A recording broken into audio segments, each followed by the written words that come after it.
Welcome to Xbox with Morrpix, and on today's show we're going to talk about a story over on Xbox Wire, the biggest story in Xbox news. Xbox Series S and Xbox Series X launch November 10th, starting at $24.99 a month with Xbox Game Pass Ultimate and EA Play by Phil Spencer, head of Xbox. On November 10th, a new generation of console gaming begins. That's when our vision becomes reality with the most performant, immersive, and compatible next-generation console gaming experiences and the freedom to play your games with your friends anytime, anywhere. To empower you more than ever to jump into the next generation of gaming, today we confirm Xbox Series X, our most powerful console ever made, and Xbox Series S next-generation performance in our smallest console ever built at a more affordable price. Launch globally November 10th. Pre-order start September 22nd. November 10th, I'm off for my day job. I'm off that whole week.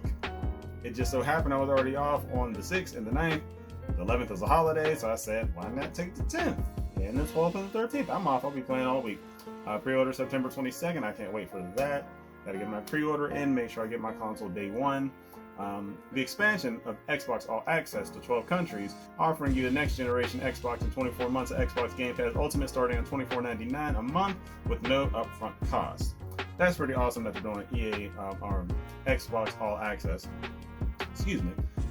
Because if you don't want to fork down the $300 or $500 from jump, you can just do that at no interest.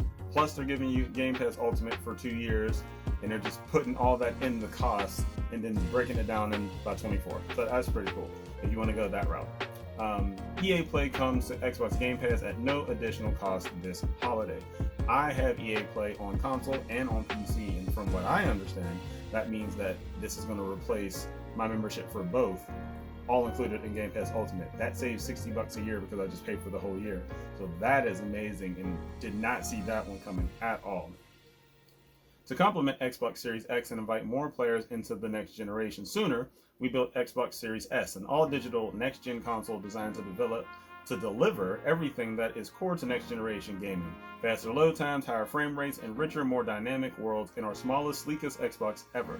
Developing two consoles in parallel from the beginning enables us to deliver the most powerful console ever in the Xbox Series X and make next-gen gaming available and affordable to more players on day one with the Xbox Series S. Now, I like the idea that they did the Series S and the Series X. They know that the Series X is going to be for the hardcore gamers like me who are going to pay the top dollar for the best of the best of the best, sir, and not going to complain about it. But then the Xbox Series S is for the people who want next generation performance, want something better than their Xbox One X, but don't want to plunk down the expensive price. So, I mean, it just all depends on what you want. Like, do you want the 1440p at 120 frames per second, or do you want the 4K at 120 frames per second? Do you want the 1 terabyte storage? Do you want the 512 terabyte storage? Do you want the 4K Ultra HD Blu-ray player, or do you just want everything all digital? You know? So, I mean, choice is everything. So you have the chance to make a choice and save some money if that's okay with you. Where did I leave? Oh, okay. In addition to the traditional option of purchasing the next generation of Xbox Series X at $499 estimated retail price, the estimated retail price is important, and $299 for the Xbox Series S estimated retail price respectively, we're expanding our Xbox All Access program to 12 countries this holiday, with more to come in 2021. I say the estimated retail price is important because there is still a chance that they cut those prices. I think that they put the prices out when they did because they felt like they needed to get it out. I feel like if Sony was to come out with PlayStation 5 being $399, I almost can guarantee you that they're going to cut that price to $399. That being said, I don't see the standard PlayStation 5 being $399. I just don't see how they're going to do it.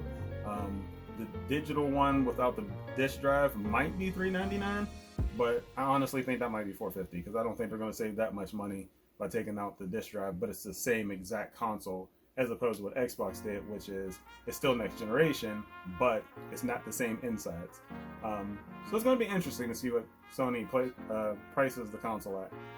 Alright, Xbox All Access provides an Xbox Series X or Series S along with 24 months of full Xbox Game Pass Ultimate experience. In total, that means you get to access the next generation Xbox console of your choice. Over 100 high-quality games to play on console, including next-gen optimized games. Over 100 high-quality games to play on PC. An EA Play membership to play more than 60 of EA's biggest and best console and PC games. And over 100 games to play on the cloud. That's all with no upfront cost and a low monthly price. Xbox Series S will be available starting from $24.99 a month for 24 months, and Xbox Series X will be available starting from $34.99 a month for 24 months. So again, I'm not going to do Xbox All Access. I'm just going to pay straight cash, homie, and I'm just going to get the console from jump. But this is a great option if you don't want to do that. And like I said, like they just total up 24 months Xbox Game Pass Ultimate, and boom, that's what the extra cost is. To provide even more value, we're teaming up with Electronic Arts to provide Xbox Game Pass Ultimate and PC members with an EA Play membership at no additional cost starting this holiday. This means Ultimate members can enjoy EA Play on Xbox One, Xbox Series X, and Series S, and Windows 10 PCs. And Xbox Game Pass for PC members get EA Play on Windows 10. In addition to the 100 plus games in Xbox Game Pass library today, Ultimate and PC members will be able to play more than 60 of EA's biggest and best console and PC games like FIFA 20, Titanfall 2, and Need for Speed Heat, as well as titles from some of EA's most popular franchises like Battlefield, Mass Effect, Skate, and The Sims. Some of the best EA Play games will also be available for Ultimate members to play on Android devices from the cloud at no additional cost.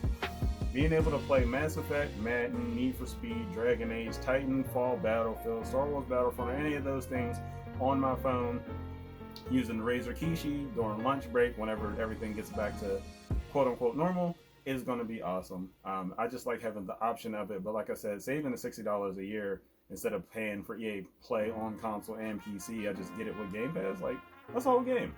That's the whole controller. Like, Game Pass for the win. I say it all the time. Game Pass for the win. On day one, you will be able to enjoy next-gen versions of the most anticipated games of the year, such as Gears Tactics, Ubisoft's Assassin's Creed Valhalla, and Watch Dogs Legion. I can't wait for Gears Tactics on console. I can't wait for Assassin's Creed Valhalla and Watch Dogs Legion. I'm actually off the day Watch Dogs Legion come out. And because Assassin's Creed Valhalla moved up to November 10th, launch day, I'll be off and I'll be playing that too. Xbox Series S is designed around the same technology that will make these games and so many others look and feel incredible. In speaking to game developers, we identified the areas that are most difficult to scale effectively, including the CPU and the I/O, and made it easy to include Xbox Series S for developers who are targeting their experiences for Xbox Series X. Powered by the Xbox Velocity architecture, you can expect the same benefits from the Xbox Series S, such as faster load times and quick resume. Xbox Series S also supports all the same next-gen features, including HDMI 2.1, frame rates up to 120 frames per second, DirectX ray tracing and variable rate shading. Again, I thought those would be two things that would be lost on the Series S. It also supports spatial audio or spatial sound, including Dolby Atmos and Dolby Vision via streaming media apps like Disney Plus, Vudu, and Netflix at launch. Plus, Dolby Vision support for gaming will be coming to our next-gen Xbox consoles in 2021. And the new Xbox consoles are also the only next-generation backward-compatible consoles that allow you to play thousands of games from 4 generations better than ever before and empower you to play with friends wherever you want to access your console, PC, and mobile devices.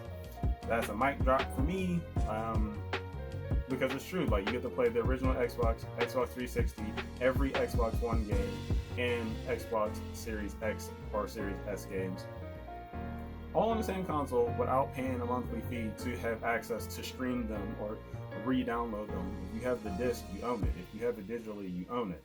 And then on top of that, we're talking about them upscaling the games. Like the old original Xbox games look great when they're upscaled. The 360 games look great when they're upscaled. They're talking about doing the frame rates from 30 to 60 and 60 to 120. And they're talking about adding HDR to games that did not have HDR. Like, Xbox Game Pass Series X for the win. And that's it for that story. Now let's talk about a quick story about Sea of Thieves. Over on Xbox Wire, brave the vaults of the ancients, and September's free Sea of Thieves update by Joe Neat, executive producer at Rare. Vaults of the Ancient brings in a new voyage type as players are tasked with tracking down well-hidden keys to the Gold Hoarder's top secret treasure vault. But will these vault keys be safely returned, or will pirates do what they do best and claim the gold as their own? Take on Treasure Vault Voyage from the Gold Hoarder's representative at your nearest outpost, and you'll be given a golden Wayfarer compass. This will help you find the pieces of the map to the hidden vault key. Once you have the key, the choice is yours. Do you deliver it to the hands of the Gold Hoarders and claim your reward, or risk using it to unlock the treasure vault, where you have a chance to gather up greater riches and escape before the built-in traps take you out? Now this one seems interesting. I need to play way more Sea of Thieves than I have at this point. The game is beautiful. The game has evolved so much from launch. I just gotta make time to jump in there, man. But it's just so hard with so many great games. Not that that's not one. It's just I have a problem. I say it every episode. I have a problem. But that's gonna do it for this episode of Xbox with Morrpix. If you enjoyed this episode, please like, comment, subscribe, share. Any of that's gonna help to grow the channel. I appreciate all the feedback, all the love from all the countries that have checked out this channel. But until next time, be happy, be safe out there, and